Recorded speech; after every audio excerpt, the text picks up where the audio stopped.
خیلی متشکرم. آقای دکتر، یه سوالی برای خود من وجود داره و خیلی از من هم میپرسن که آقا این ماجرای ارز و به طور مشخص دلار که روی زبان ماست به عنوان نماد ارز، ماجراش چیه؟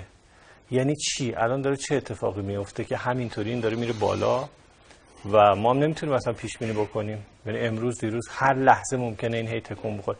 چه اتفاقی داره میفته؟ خیلی ساده برامون توضیح بدید.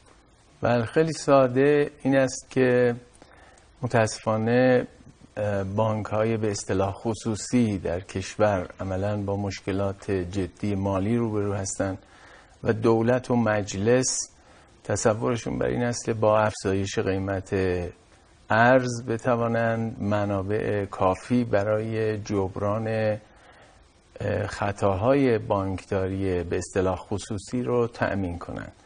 بخش قابل توجهی از سپرده‌های مردم نزد این بانک‌ها مشخص نیست کجاست و بخش قابل توجهی هم در همین چند سال اخیر به بدهی بانک‌های خصوصی حتی به بانک مرکزی افزایش پیدا کرده که عمدتاً نزدیک به 100,000 میلیارد تومان فقط این بانک‌ها به بانک مرکزی بدهکار هستند. بنابراین و اینا قادر به عملاً تأمین این کسری هاشون نیستن. دولت و مجلس با هم تصمیم گرفتن که این رو از جیب مردم تأمین کنن، یعنی با افزایش قیمت ارز عملاً این اتفاق خواهد افتاد و به همین دلیل مردم شب میخوابن صبح پا میشن ببینن که 30%، 20% از پسندازشون تو بانک ها ارزشش رو از دست داده و اینکه قدرت خریدشون به شدت کاهش پیدا کرد. الان هنوز برای من جا نیفتاده یه بانک خصوصی یا 10 بانک خصوصی در ایران مثلا اینها پولا رو گرفتن، حالا معلوم نیست این پولا کجاست.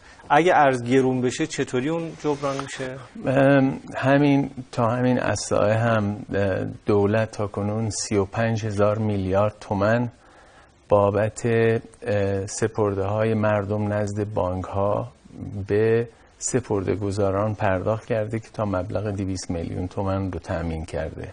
یعنی تو مؤسسات مالی اعتباری؟ با مالی اعتباری و بانک هایی که عملاً بخششون ورشکست شدن و دولت عملاً از منابع عمومی پرداخت کرده، منابعی که متعلق به همه مردمه، یا به تعبیر بهتر تقریباً از جیب هر ایرانی 500,000 تومان پرداخت کرده بابت خطایی که در بانک‌های خصوصی صورت گرفته و هیچ کسی هم تا حالا محاکمه نشده از اونهایی که مسئول در واقع این بحران بودن. آقای دکتر، ما بانک مرکزی این یه رقمی تازه این فقط تا 200 میلیون تومان رو تأمین کردن.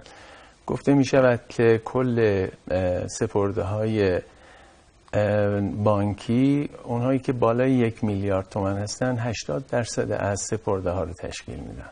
یعنی شما یه بخش قابل توجه